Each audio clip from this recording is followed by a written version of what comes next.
Hi, my name is Antonio Zamora with A&J Vendor Supply, and today I'm going to show you how to install a crossarm on a T-post. A few things that you're going to need. It's going to be a 7/16 socket and the U-bolt with its flange nuts.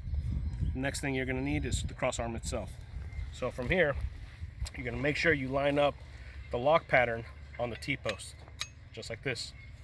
This is going to help it and prevent any kind of rocking from side to side.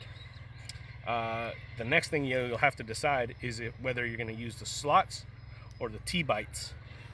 So from there you can flip it upside down, you can flip it this way, it doesn't matter, it's still going to work the same. Third step here is you're going to take the U-bolt and you're going to slide them right through the slots on the crossarm, just like that. Take the flange nuts and screw them right onto the U-bolt, just like that. Do the same thing on the opposite end.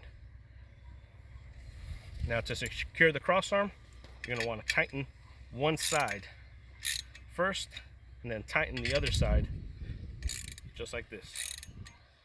And that's how you install a crossarm on a T-post.